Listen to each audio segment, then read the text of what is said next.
Yay, we're live. Here we go. Everyone thinks because you're a zombie, you don't know good coffee. Well, they're wrong. There's only one brew that gets my seal of approval. Deadly Grounds coffee is my guilty pleasure. The aroma is so intoxicating. It brings all of my neighbors out of the woodwork. Deadly Grounds coffee. Coffee to die for and zombie approved. It's good to get a little deadly. Use the front door!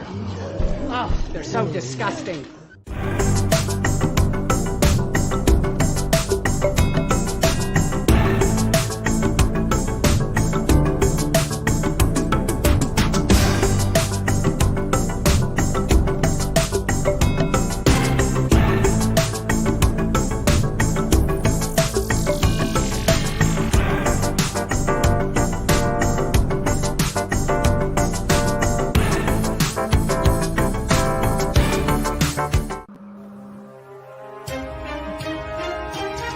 The Dorkening and all affiliated shows are not intended for anyone under the age of 18. The following may contain discussions or scenes that have adult situations, graphic violence, nudity, strong sexual content, and graphic language. This show is intended for mature audiences only. Viewer discretion is advised.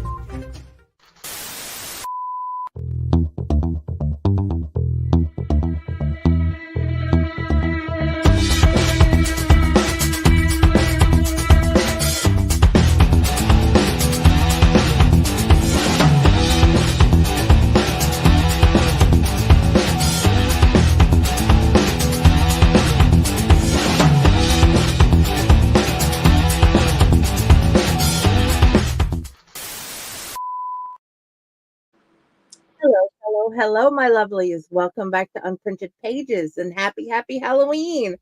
Today we have the awesome, amazing, talented Cait Marie, and we have her box from her Kickstarter. Welcome to the show. Thank you for coming. Yeah, thank you for having me.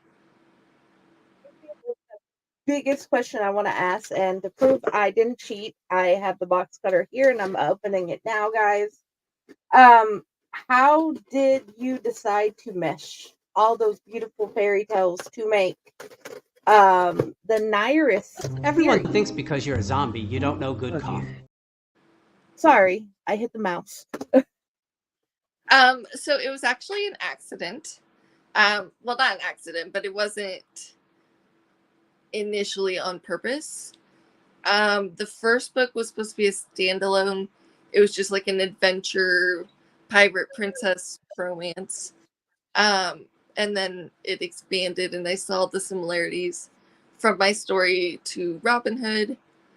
And then I'm a very big fan of Tangled. And I was watching it one day and I saw the similarities there too. So I was like, you know what? I can make this work. So I just kind of smushed them together and wrote the books. I don't know. And it turned out great. And I love to go hide there. And I love the beautiful multi-generational world you've made. There's like 3 generations to make up this beautiful story. Mm-hmm. Yeah, it's been really fun. Oh, yeah. Okay. I'm going to put the magnets up if I don't drop them. Tell us about him. That is Captain Lee. He is the pirate that... Okay, so Ada is running away essentially because she hears some very bad things happening and she needs to save her kingdom. So she runs off and she finds this crew of sailors to take her in search of the Nyrist, which is a group of immortals. So she goes off with these group of sailors and he's the captain. And of course it turns out they're pirates. Oh, yeah. And that was beautiful. And this is Ada, if I'm not mistaken. Yes. Yeah. My daughter saw this and made a whole entire little video based on this magnet. I'm obsessed with the magnets. They turned out so cute. And what about Ada? She is the princess. She's the main character. She is very fierce, or tries to be. She's kind of sheltered because she's a princess, but she's not afraid to fight for the people she loves.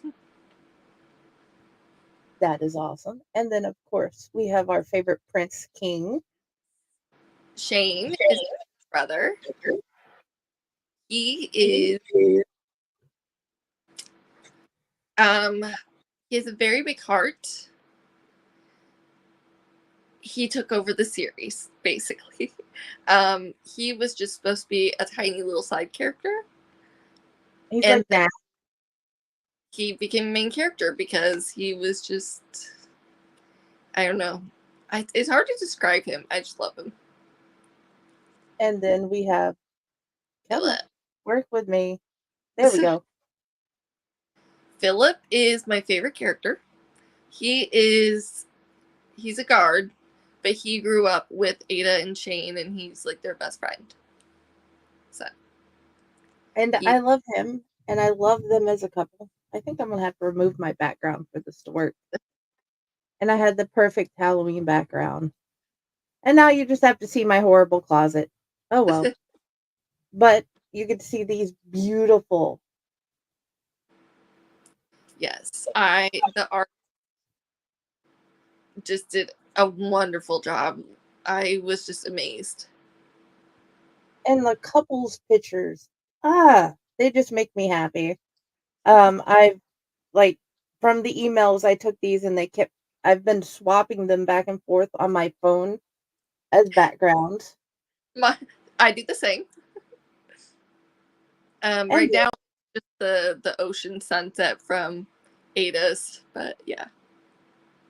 That I can understand. And this one's got 2 sides. Yes. Those maps. That one, so I made both. But that one with the actual town was so incredibly difficult to make. Oh yeah. I think I switched it around like 14 times because it wasn't doing what I wanted it to do. That I can understand. Oh, and the tarot cards. Yes. I actually made all these myself. I illustrated all of them. They are absolutely beautiful. Yeah, the beloved is Briar in the story. The honorable. The only thing we're actually missing is the book itself, because we have the stories. Yeah. I love how that worked out. Oh yeah. I thought about doing all of the cards like for the entire group. But it was just gonna be so complicated to do all of them. Oh yeah, it would. But it's beautiful what you have made us. This one says, if those brief stolen moments he wasn't the king, he was just a man falling in love with his best friend. And on the back, it has the Nyrist series.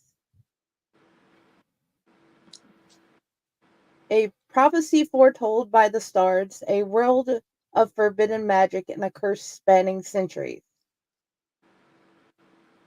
This is just absolutely beautiful. And they are an amazing couple. And the back of the other one says the same thing. But the front says there was nothing she wouldn't do for the people she loved, but he'd move the stars if it meant saving her.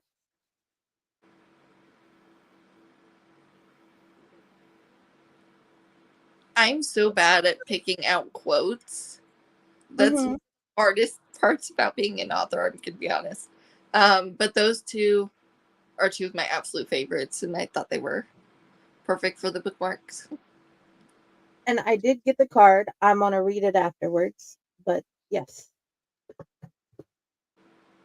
That Now on I extra goodies for you and like your other prizes that prices. you won and stuff Oh, because it took forever to send. and I'm not mad. I would have been happy with just the ones I got and I ordered. And then these I've been waiting for a while for, but I am not mad because I keep listening to them over and over.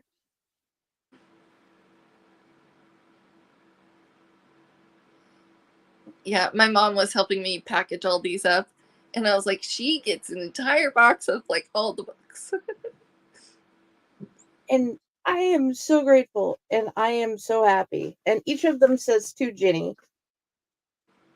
Um, and then this one, and I can honestly say I am happy, I am grateful, and this is just beautiful. And I was so happy you did an omnibus version. Yeah, I was like, because the stories are so small that I Mhm. wasn't print for those two. So I was like, if I combine them, Oh then yeah, it'd be long enough to print. it's together. They're like 100 pages, and I hadn't even thought about that. But guys, if you haven't checked out this series, I've even made my husband listen to it a few times. And this whole series, and this is amazing, and the characters even go into the dating app series she has, because her whole entire world's just meshed together, Yeah, and the only ones they don't fully mesh in is this series. And oh, this I've been waiting for too. Look at how beautiful they are together. um Trying not to drop them, I don't want to mess them up, because you have this on the outside, and then on the inside you have this. And I love how beautiful you've made this. yeah. I worked with multiple different artists for these. So like I had one artist do the dust jacket, one do the like the plain cover, one for the character art, and they were just all so amazing to work with. And then from earlier, the same picture. I don't know, am I getting it better? I think I'm. Yep, Yeah. this looks better. But also the chapter pages, each of them are gorgeous.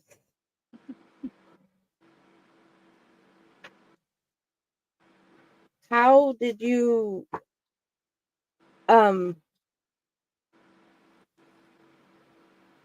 how did you come to decide the rose and the sword for the characters? Honestly, I don't even remember.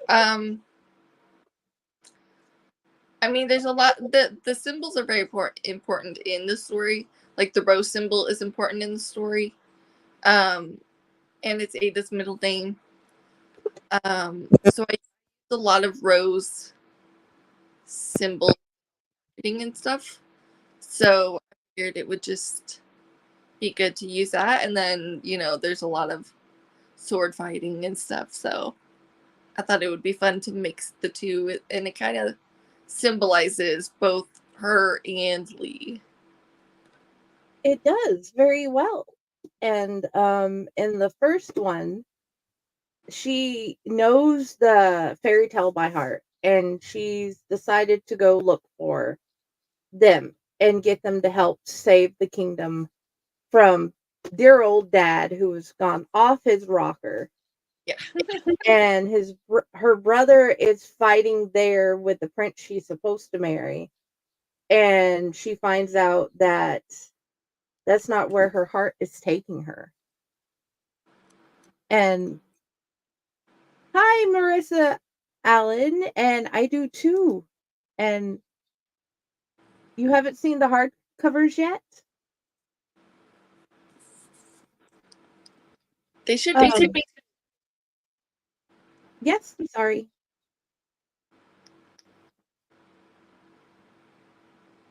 What were you gonna say? Oh, I was just gonna. It should be to her soon, because she ordered them as well. So.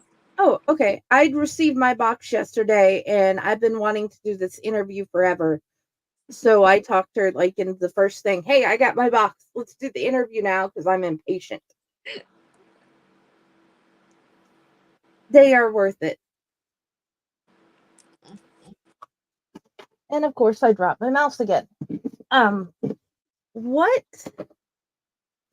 I think I had like two questions about this. What is your favorite part of the story? Oof. I mean, like in general, like the story as a whole. Yeah. I really love just like the friendships and the relationships between the characters. I love them. But like as for like a specific scene,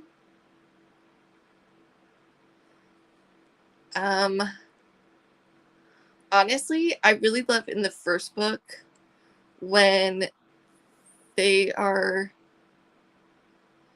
so Lee is taken prisoner because he's caught stealing, and she goes in to rescue him, and they're escaping and trying to get back to the ship, and they have this confrontation with these other guys, and they start sword fighting or whatever, and the guy accuses him of being a pirate, and she stops mid-fight, and she's like, "You're a pirate?"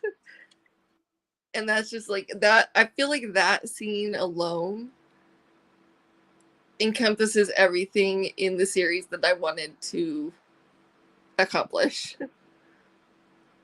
Oh yeah, it gives her a realization, and then later she gets a brand new realization of who they are and what they can and what can happen. Yeah, it was. There's so many parts where just like I honestly open up the books and just read my favorite parts a lot. And there are quite a few that I just adore, even though I'm the one that wrote it, so that's probably weird, but No, you can have favorite parts. I was just talking with the wonderful LD Wasor about things we loved about characters in her books and what we want to share about those. And I had told her how about I pick my favorite parts and share those in graphics. And I had wanted to do those with like your series, but I've been unsure if you'd have a problem if I just like made, hey, I love this part, I made a graphic. Because I made one, but I didn't get full clarification on whether or not I can just like, hey, can I just like make pretty things and share? absolutely. Yeah, that is absolutely okay. I'm sorry, I wanted to, as we were talking, I'm just like in love with this. I'm in love with them. Yeah, Shane and Philip, also known as Shillip, completely own my heart. They were just supposed to be side characters, and then Shane was like, "No, I want a bigger part in this story. Also, it's now going to be a series." So I knew I wanted them to be together from the very beginning. Mm-hmm. I just didn't anticipate how much I would love them and how big of a role they would have in the series. I don't think anybody did. I love how you kept the sword and the rose in the next one, but this picture changes. Hmm. It's actually the background of their art. I just had them removed. And to show this, you have the beautiful flower. Yeah, that flower, that's the one. So in that book, they're searching for a magical flower to heal this spreading illness, and that's the flower that's on the front of the cover. And this, when I fully got immersed into this, the whole entire world is shutting down because of COVID. And I'm like, okay, this is a great time to find this series. It's like, let's see what they can do. It And was unfortunately, weird timing. I wrote the book long before that was even a thing. Because I wrote the book, no doubt. I wrote the book in 2018. Mm-hmm. Like the very end of 2018. I finished in January of 2019. And then I just kind of like, because I didn't plan on becoming an author. That was never the plan. I was just fun. And I had a couple of friends read the book and they really liked it. So I was like, okay, maybe I can try this. So that fall, I sent it to an editor friend. And then I, planned the release for March of 2020. It released the week the world shut down. And I was like, this is probably really horrible timing to release a book about a plague-like illness spreading. It was very weird timing. It didn't stop us, as you can tell. Yeah. Because it's like, do you have any idea how many times I've watched Tangled while going through your stuff and watched every other princess movie possible? And I'm like, well, this lady seems to be on the same page as we are. And she even put it in her book. I think I want to be her friend. And I may not be a best friend, but I am going to cheer you on and read your books. I appreciate it more than you could possibly know. And these, I don't know if you guys can see, but look at how ornate. You can see the little indentions, you can see the things that pop up. They did amazing. So this cover, Yes. it's the flower that heals, and my brain goes into weapons, and I'm probably sure you did not want them to be called maces, but they had a specific name. So those are actually supposed to be scepters. Yes. Like the things that are just held with the like gems on the top or whatever. Because so in that book, Shane is seeing I don't know how spoiler this is. You can be as spoilery as you like, because at this point, if they're like me, they're going to go back and read it anyway. Yeah. But I figure I'm not trying to tell the end. I'm just trying to give a little bit about the book as we go. And please tell that. Yeah. So he's seeing the ghost of his mother in the second, and she's telling him that he needs to find this scepter because it will hold the answers to what they're looking for, essentially. So it was very difficult to come up with a symbol for each book. Yeah, I remember that being a conversation. The second one was the most difficult because I was like, the first one, picking swords, was fairly easy. And then the second one, I was like, I don't know. So I went with that. It's gorgeous.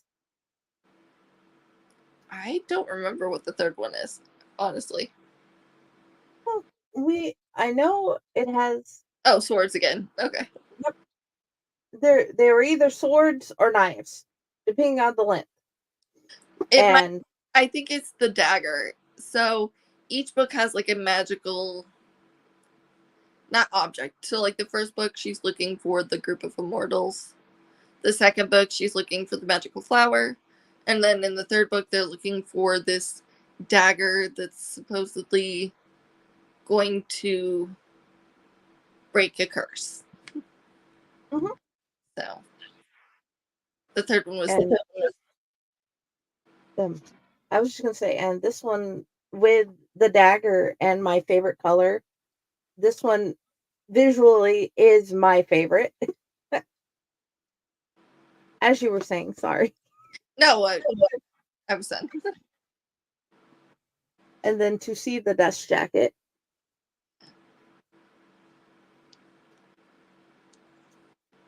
What in the second one would you say is your favorite saying?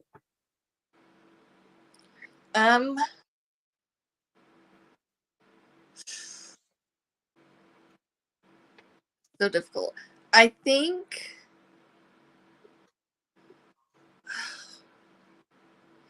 so towards the end, I'm not going to go into super details because it's spoilery, but towards the end, when she, obviously he finds the scepter,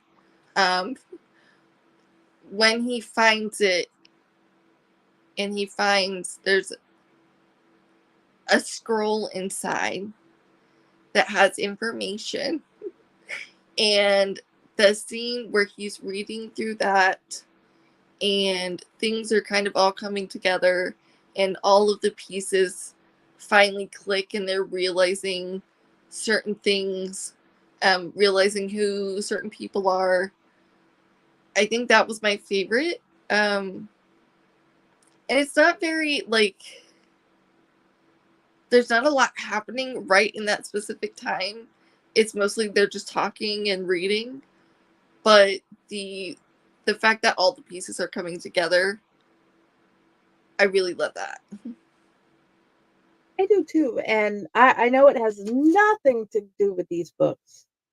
But whenever I look at them and especially think about his children in the future, the stories are already written, guys. You can go find them. But you have put this song that sticks in my head whenever I look at the series. Find the key, find how happy you'll be. Find the key, find how happy you'll be. And it just sticks there now, thanks to you, whenever I look at your book and books in general, and it will not go away. And yeah, I don't think you expected anybody to mesh Haunted Mansion with your books, but yeah. I don't even remember up with that. Somebody else pointed it out to me. I can't remember who, but yeah, as soon as they told me, I was like, oh, yeah, it fits. Because I didn't think I was the first one, but I sent a video regardless.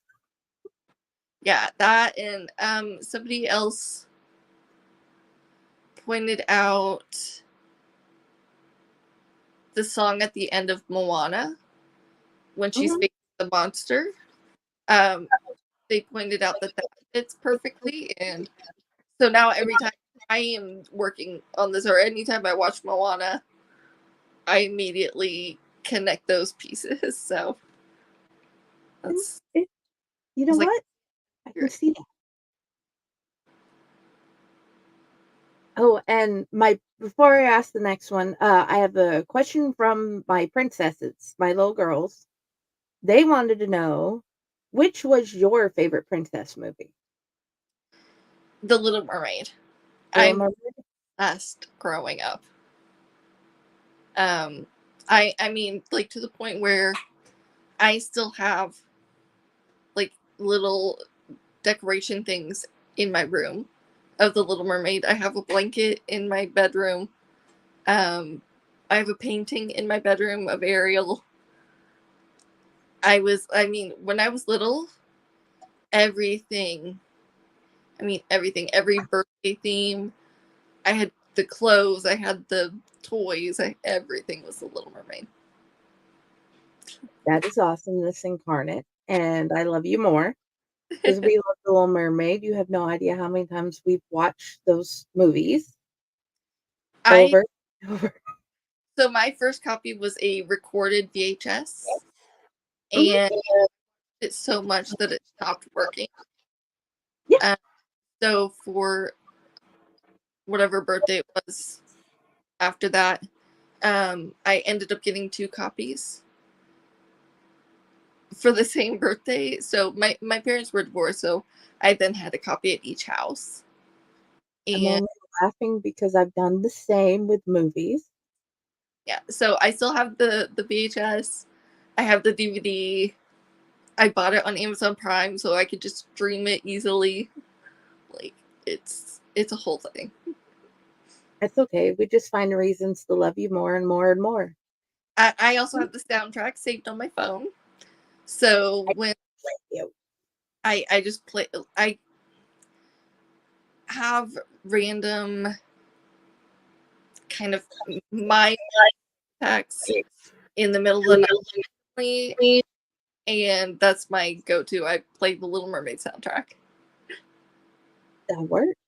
I have we keep lately we keep jumping to between Nightmare Before Christmas and like every Disney song possible.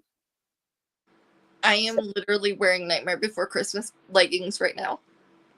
I don't blame you. I came in Beetlejuice because my shirt has been stolen by my other child, my youngest daughter. So yeah, it's like Beetlejuice, and then Dante's like, "No, you gotta wear the fall truck today," and I'm like, "Okay, fine. You guys pick the outfit. I will be Halloweeny for the day."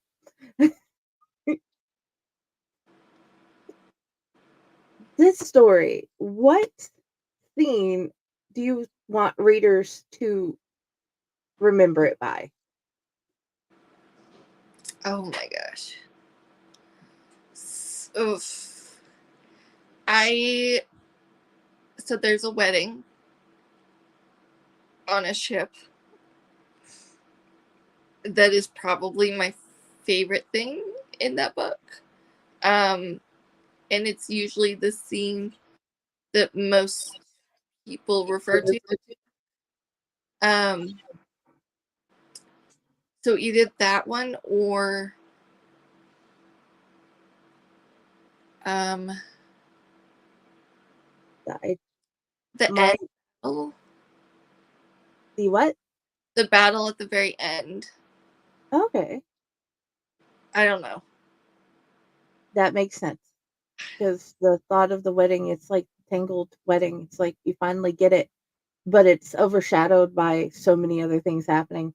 Yeah. But it's like beautiful because you finally got it and you want it Well, it was also the first wedding scene I had ever and written. you just want to hug it. It was. Sorry if I'm going in and out. We are having a thunderstorm, Oh no. but I'm like, I didn't want to wait anymore. You can understand. I'm like, my, because you've probably seen me hug them a couple of times.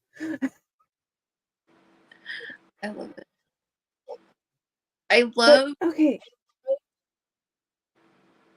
you left. Sorry. Oh, I was just gonna say I love that because, like I said, I never planned on becoming an author. I did not think, even when I released the book, the first book, that people would read it, except for like maybe some close friends and family members. So for people to actually enjoy it and love it as much as I do, it just means so much to me. Oh yeah, because I'm one of those fans. I have the original paperbacks. I have multiple versions of the digital copies because Amazon refuses to update. So I rebought the digital copies to get the new added stuff so I could read that. And of course, you had this happen, and I'm like, I don't need it. I don't need them. I don't need them. I don't need them. Honey, I just spent 100 and something dollars because I need them.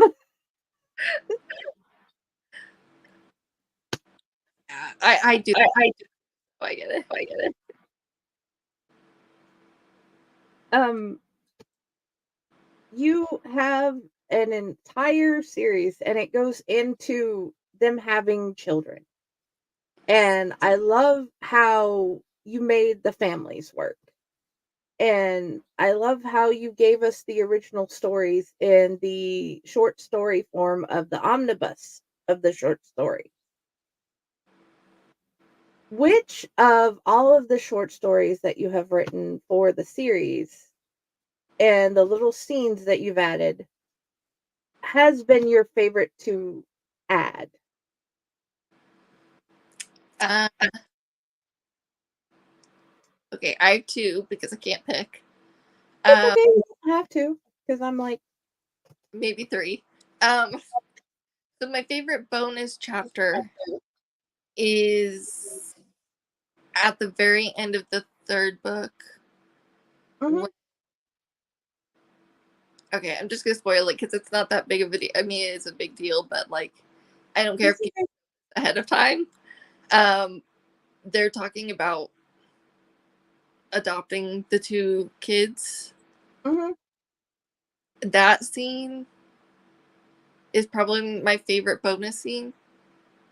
Um, I loved writing that because I knew very early on that they were gonna do that, and it didn't fit into the current timeline of the story, so I wasn't able to share it in the original books. So I like almost immediately wrote that or the bonus chapter because I was like, I need people to know. And Uh, we need to know. You and guys need to read. mhm. Well, especially because I knew they were going to get books of their own, so I was like, I need to show that like this happened. But yeah, then the short stories, I really love.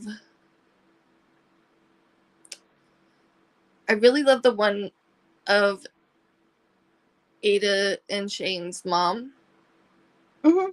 that shows her like, because the whole thing, for those who haven't read it, the whole thing is that their mother believed in the story of the Nyrist so much that she passed it on to them. She kind of set them up to go search for the immortals and the way to break the curse and all this. So, and she passed away when they were very young. So, writing her story, it kind of goes through her entire life. It starts when she's young, and she lives in like the secret neighborhood that um, protects the secrets of the immortals. And so I got to show like why she was so interested in that story and why she felt so deeply.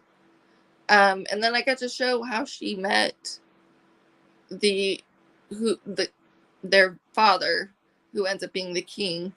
I got to show how she, gets into that entire life because she wasn't a royal, she wasn't a noble or anything, but they fell in love, and she kind of took that love of her story into their family. Trying, It's yeah, it basically becomes like the entire need of Ada to find the proof yeah, and to find him. And then from there, it went from I need to find them to fix this to I just don't want to let them go. I don't want to let him go. yes, yeah. And it all started with her mom because she read the story to her like every night. And so I felt like it was really important to show that backstory and why her mom started all of it, basically. And that getting those short stories and those bonus chapters as a reader was just like getting a hug. It's like, here's more. here's this beautifulness that you can add. Because I'm trying not to like overly go gush and like tell them everything, but also I'm sort of stuck on what to say.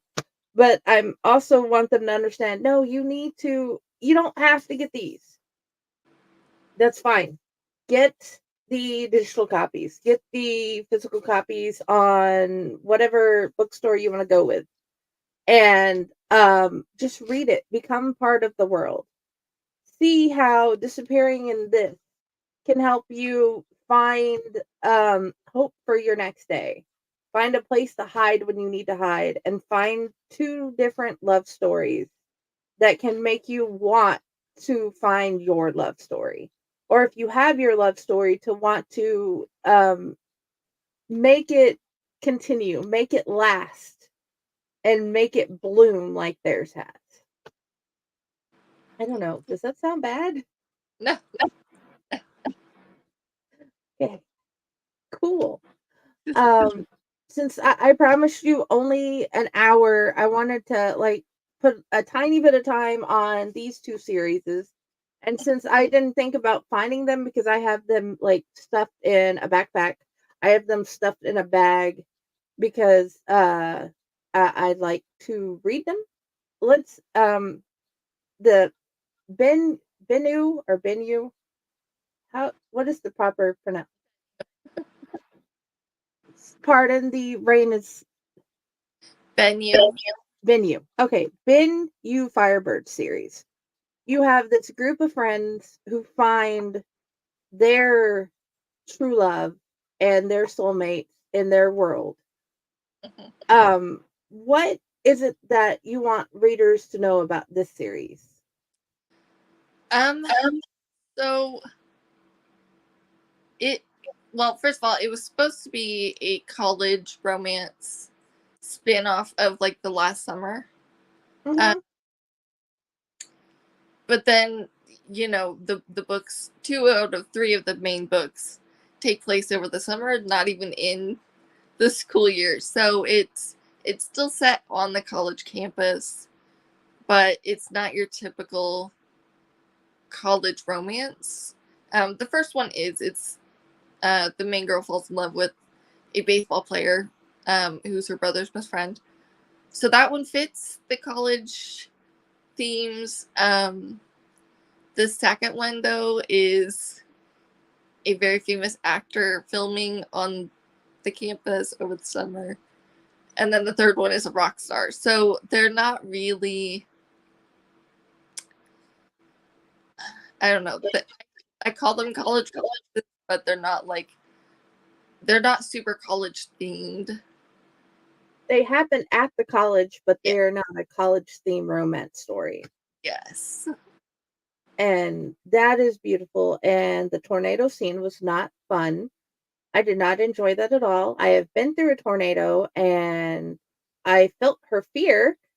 And that was like, okay, it's the worst part and best part Yeah. because I could feel it. That story took on a life of its own. It got a little bit darker than I initially intended. A lot more emotional. Her fear in that scene is based on a real life experience of my own, and it's very similar. Like, actually, it was like a combination of 2 different times. I live in Indiana. There's a lot of tornadoes. Um, so I have a few experiences like that. One in particular ended with me in a basement in college, just like that. So it was definitely based on my own fear. Mhm. But yeah, so it was hard to write, Yeah, it was but hard to read. but it also, in my opinion, made it feel more real. I don't know. No, it did make it felt real. It felt you could feel her fear, you could feel being there. Mhm. You can get lost in the moment in that. And for those of us who have been through one or multiple, it's like, well, that was not what I was expecting at all, but that was good writing. Yeah, I think that was, so I don't write books in order. I Okay. jump around. It's a hot mess for a while. But that was one of the first scenes that I wrote in that book because I knew that that was going to happen. And mainly I knew that it was going to be not necessarily the part like with the storm, but the part after, like when he is holding her in the basement and like trying to comfort her, and I knew that part. So I wrote that part. I didn't write the storm scene, but I wrote that part, the basement part, and the part after where they're talking. I wrote those before most of the rest of the book. So that was when I got to the storm scene. I was like, oh, this is really intense. Yes. And I feel better knowing that I am not the only one that jumps around and writing stories, because I will write one scene here and one scene there and one scene there, and they're like, none of this fits together. And I'm like, give me a bit. I promise it fits together. You're the one that wanted to see what I had written first. That's why I don't let people see what I write until it's done, because I'm like, it's not going to make any sense. Unfortunately, I needed to have information to move forward. Yeah. So I'm like, I need you to explain a few things so I can make the story the way it's supposed to be. And I don't understand how this concept works, but you do. Please Yeah. explain. So And that's how I went forward. with the book I wrote or released in September, Cursed by Darkness, Mhm. I was kind of in a similar situation where I felt like I really needed someone to read it because I needed opinions on how the story was going, because it didn't feel like it was working to me. And a lot of it had changed from what I initially planned, and I wasn't sure if it was still working. So for the first time ever, I used a couple alpha readers, and I was like, I need you to keep in mind that a lot of this is going to change, because right now it's like I have not gone back through it. Like, certain parts might not connect right. I was like, it's basically a hot mess right now, but I just need your feedback on the general stuff that's there. Oh, yeah. And that's always helpful when you have those special people who can give you that. Oh yeah. It made a world of difference. It was a really good experience. And yeah, I definitely recommend that. Find those special people that you agree on, lovely viewers, and have them help you with your writing, Yeah. because it has helped us. And I know I have been grateful to be a beta on your team. Yeah. And before I hold these up, this series also goes into the next series, the dating app series. I should know the name. I just remember it as the dating app series. We have the other brother and the new one at the bar. And what's driving me crazy is my brain is just lagging today. But you have found a way to mesh these into that series with characters. Yeah. So that one that you're holding right now, the two short stories, one of them is about two baseball players, and they have a friend on their team who ends up being one of the main characters. It's the Love Hunter series. So that was like the first book is The Wrong Brother, and it's a direct spin-off of that because he's the one that leaves her at the altar. Yeah. So, and then it's his brother that is the love interest, but he is getting his own book as well. Aaron is, it is the next in that series that's not started yet, but I'm not rushing. I just want people to know about the other one. I can tell you what happens in the books. I can tell you how it happens. Names, however, are not working today, and I apologize. no, I mean, I do that too, and they're my book. So, yeah, the Wrong Brother, Right Man are those two, and those two are under my other pen name. So there's Spicier,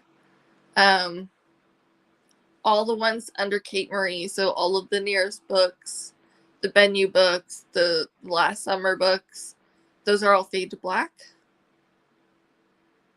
The other series, the Love Hunters, and then the new fantasy books are all either steamy or spicy. And I do recommend checking those out. I guess going back in time, it seems like we are of this world of yours. We have this series where various of the characters are younger. They're teenagers going into college age. Yes. And them finding out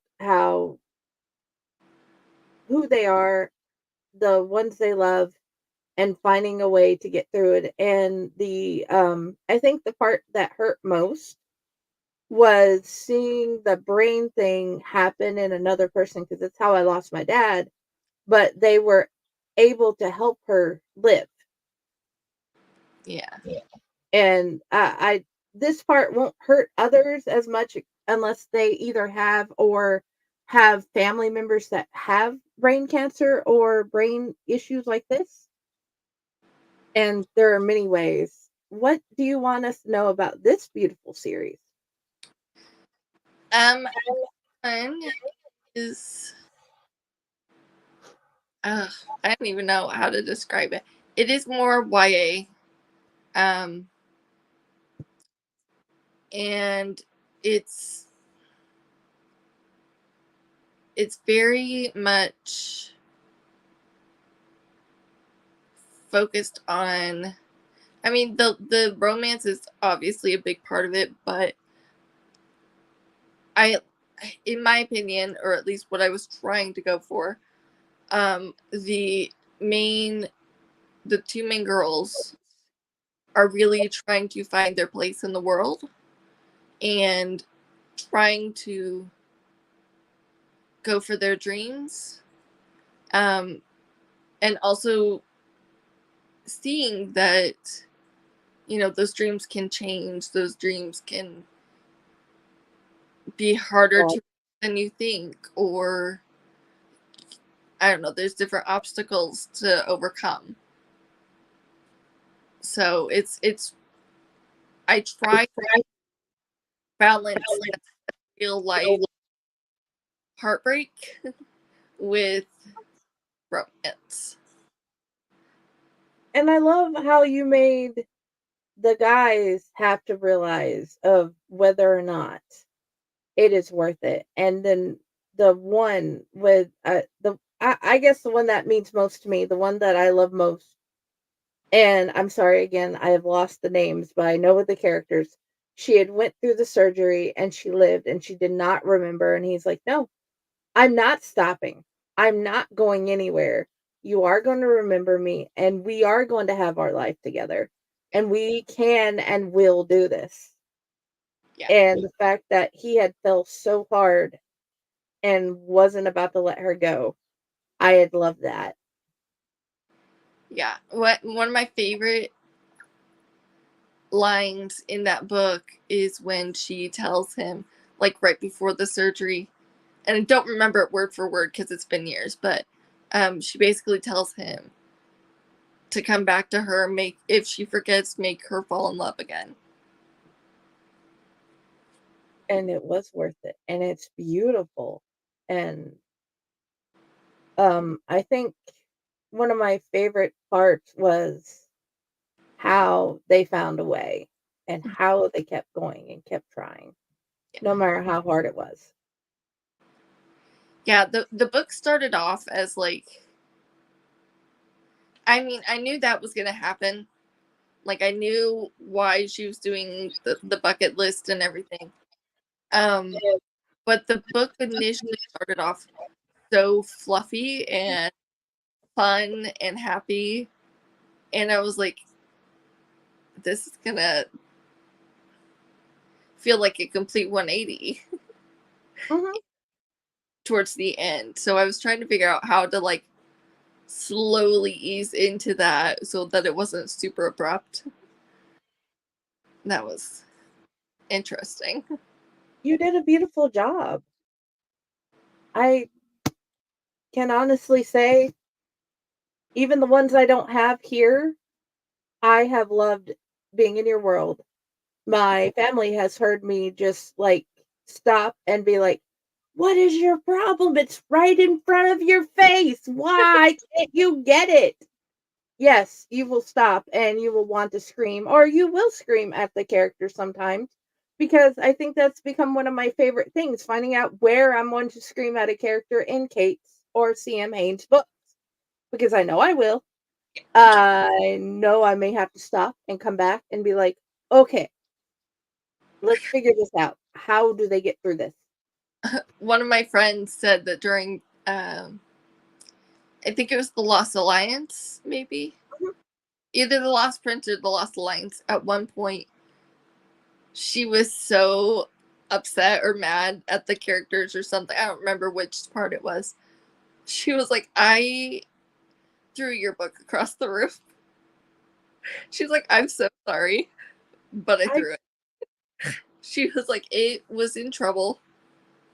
I couldn't throw my computer because I put it on the computer so it'd be big, because I was in between needing to get glasses. I know you understand that feeling, but I Yeah. wanted to read, and I was about to throw my computer, so I set it down gently, I closed it, and I walked away, and I went and I played something with the kids. I'm like, "Let's go do something fun, because mommy wants to kill a book."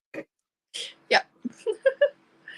I mean, if it makes anyone feel better, I have that same feeling when writing them. Oh, So you want to scream at the characters as well. That's great.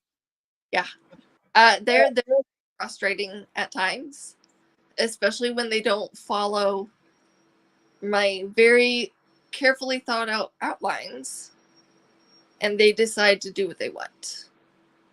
My characters don't follow the carefully thought out outlines. Sometimes something happens and I'm like, "Well, I didn't see that one coming. I didn't know you could do that." Sometimes, a couple of the ways I found out to solve the problem, I'm like, "Well, I didn't know you could even do that. Right. Let's do that." There was I forget which part of it was, definitely in the Lost Alliance. It was Mhm. one of the twists I did not see coming. And when the book came out, somebody was like, "Oh my god, I can't believe this was this. I did not see that coming." I was like, "I didn't either." So it's fine. Yeah, that's understandable. Oh, And I feel like people who aren't writers don't understand that that's the thing. Like, especially for those of us who are more pantsers than plotters. I Um, very much am. I don't really know what's happening until I get the book right, and I'm like, "Oh, that's how that worked out." Oh, yeah, and I've loved being on this end of it and seeing how it ends and seeing how it progresses and seeing how they get to where they're going. I am grateful to be a part of the readers world. And I think one of my other questions, the book that just came out, the one with the golden dress, we Yes. can get copies, physical copies of it now, right? No, I'm still working on it. Okay, so not this. Okay, because Yeah. I was hoping by next Wednesday, but if not by next Wednesday, I'll wait another 2 weeks because that's one of the ones I'm like, I'm going to. I need to hide with it on my bed and pretend I am not a mom for a bit one weekend. Yeah. I decided to do the last free, and so I decided to just wait to upload it as paperbacks until I'm done. That way I don't have to like redo it all. Um, I am not complaining. yeah, I'm almost done. I Okay. just, there was so what happened was I realized a few weeks ago, mind you, the book released on Tuesday. So I realized, you know, very soon before the release of the first book that I completely forgot to add a character to the first book who is fairly important in the second book.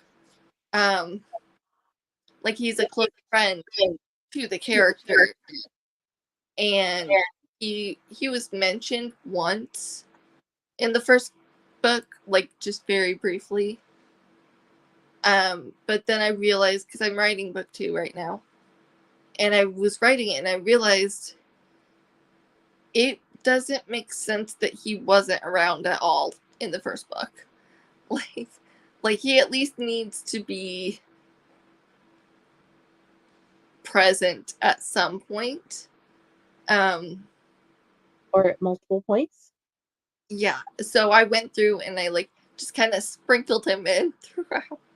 Like he didn't it didn't change the story at all, and he didn't really have anything to do with anything, but he's there. So that So in the book it when he's has relevant, it changed. doesn't like he just appeared out of nowhere. Okay. So it has changed since the first copy I've read.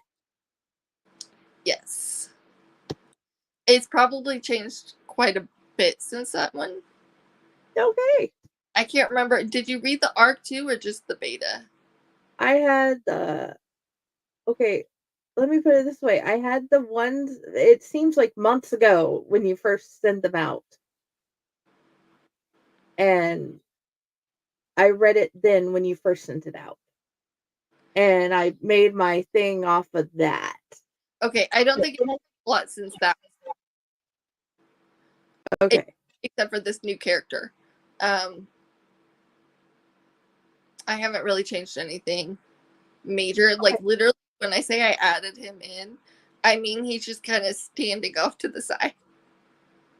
Like he's just there. Like it's Rose's friend. So like when they're celebrating her birthday, he's just kind of he goes with them. Um, and then he's sitting by them. And then there's like a couple of the scenes where he's just like mentioned or he's standing nearby or something like that. Like it didn't really affect anything. I just needed to be around that in the second book he doesn't seem random. Okay. That makes sense. Yeah. I am going to well, I already planned on rereading it anyway. Now I have more of a need to reread to find out what the heck. Because okay. Because you apparently added a whole new character since last time I read the book. Gotcha.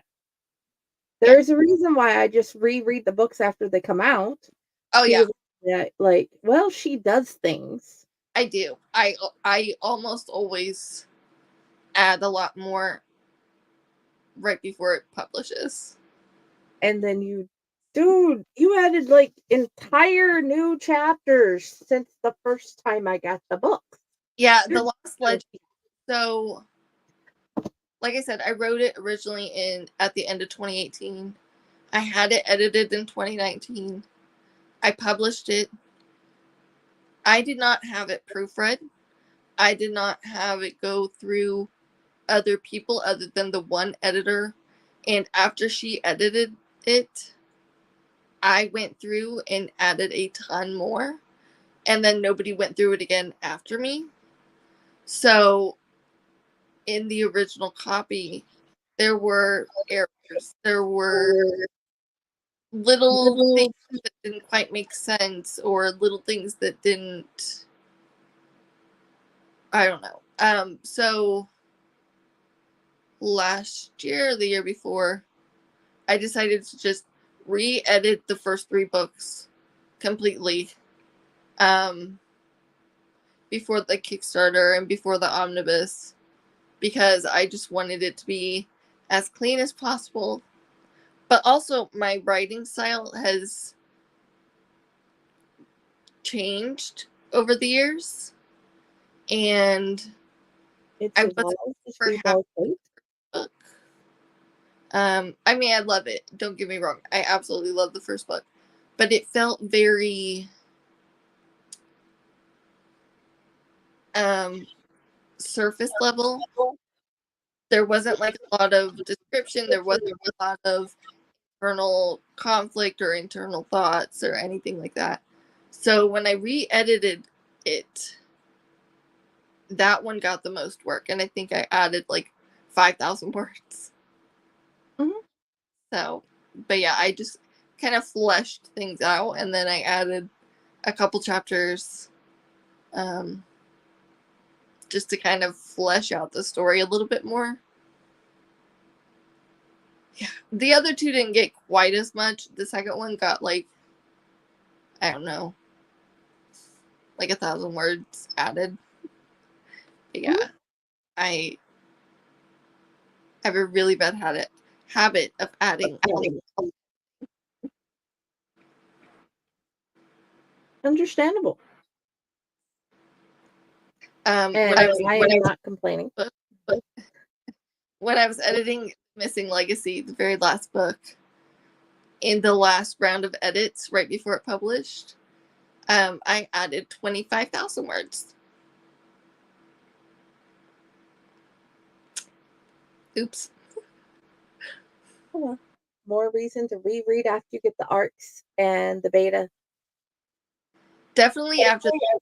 Usually the arcs are longer, because I try to wait after I do that final editing. They haven't been proofread, but they've gone through the bigger changes. But yeah. Okay. Yeah. That is amazing. And yeah, thank you. That book is like twice as thick as the second book.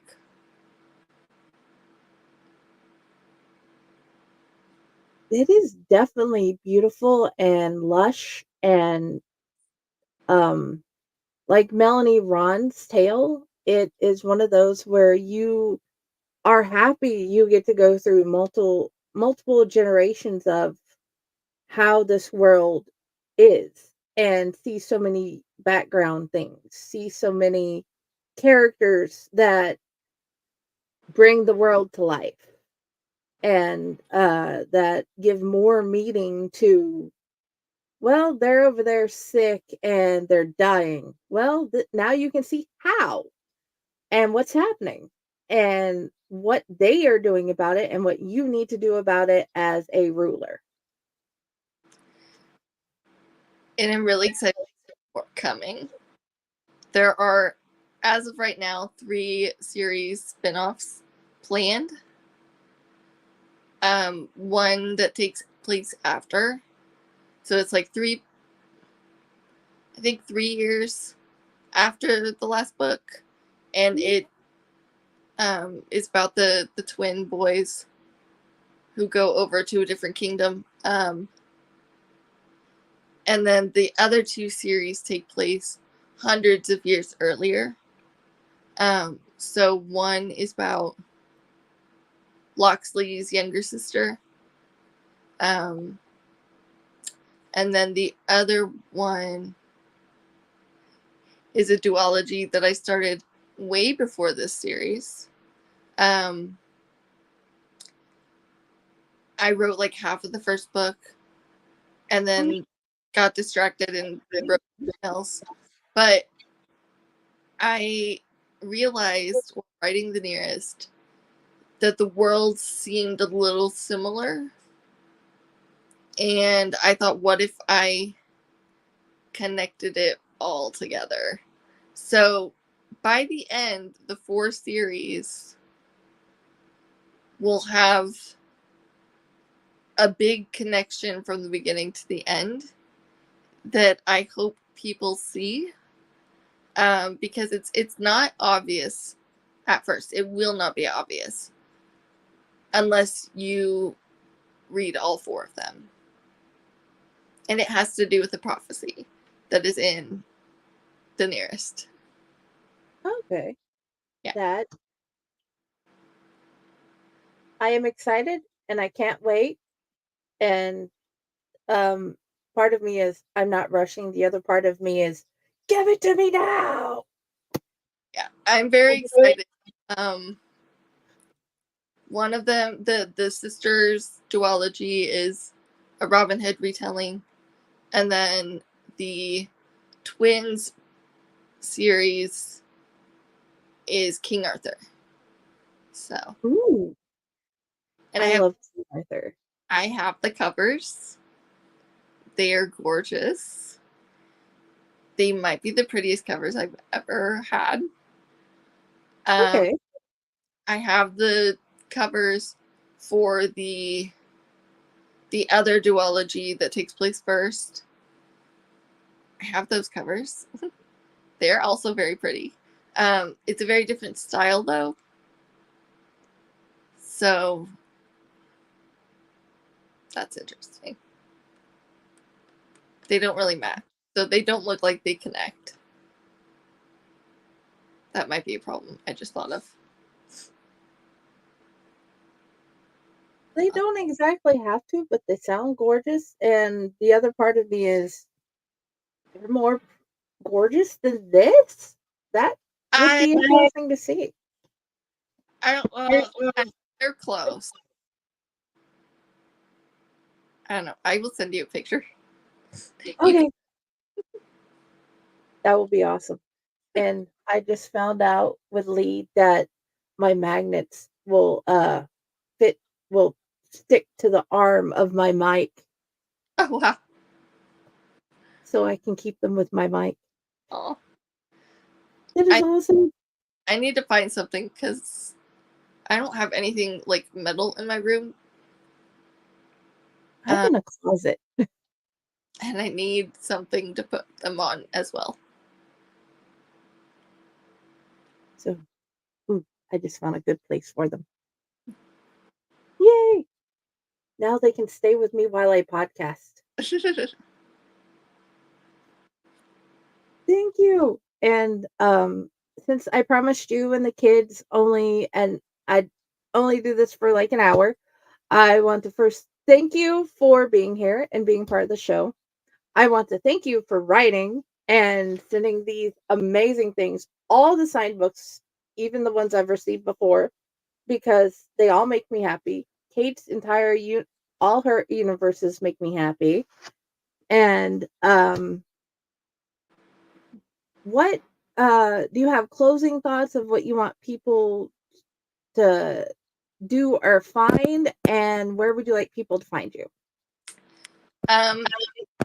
Well, you can find me all the social media, under Cait Marie or Haines.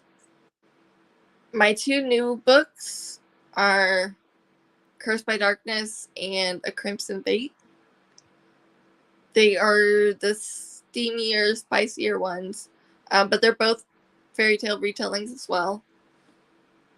And the Kickstarter, there is another Kickstarter going on right now for the Cursed by Darkness is part of a set of standalones with a bunch of different authors called Once Upon a Curse.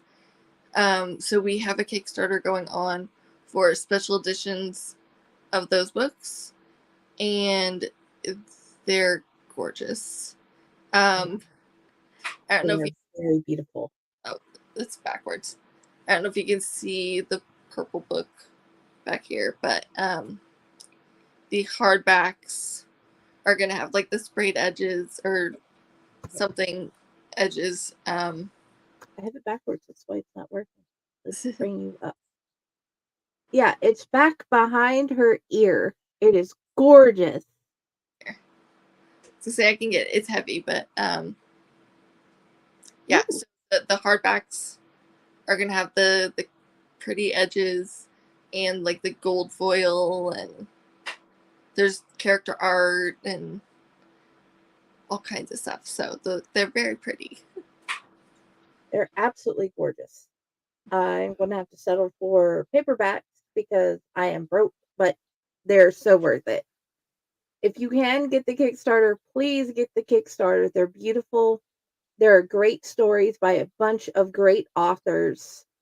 And even if you're just getting the digital copies, they're totally worth it. Yeah. And there's different options on the Kickstarter. There's even payment plan. So it's still expensive, but that is an option. There are paperbacks on there. I think the ebooks are on there too. I don't remember. I'll have to reshare because I don't remember fully. There's a whole bunch of things happening today, so There's a lot going on. Yeah. But okay. I have put in the show notes her website link, so you can go through and see there. And if you look at our previous newsletters, in one of them you will find her links there as well, because we just love Cait Marie, so we share her regardless. And if you guys please go back and check previous interviews on Unprinted Pages. Thank you for coming with us, and definitely check out later in the future for this Kickstarter. Check out that Kickstarter, and all her books are worth reading. And you can find me at the usual places at Owlite, at Fake Horror, Friday with the Library in the Blue Box, and of course, my author page, Jennifer Elliott. And since I forgot to play the commercial earlier, I'm gonna have to play it at the end before I play the end thing, the little 30-second. Please like, follow, and share. I apologize about that, but okay. And thank you for being here, Cait, and thank you guys for coming. Thank you for having me. You are a definite gem. It's hiding. Okay, there it is. Bye.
Greetings and shabibans. We are the Retro Reductibus Cephala Podcast, a long-form bi-weekly show that celebrates all the things that made growing up awesome. Yeah, that sounds good, but I don't know what all those words mean. I think what Parasite seems trying to say is that on Retro Reductibus, we explore a range of retro goodness, from toys, video games, and movies, to cartoons, and even snacks and school lunches. Oh. And we do it all with a positive spin, a slew of killer guests, and some very adult language. And you know what else is cool? No. This crazy show is part of the Dorking Podcast Network with new episodes every Tentacle Tuesday. What's that? And if waiting 2 weeks for a new episode gives you a sad, know that we drop bonus episodes all the time, like the off-format Crow's Nest and an interview series we call The Brig.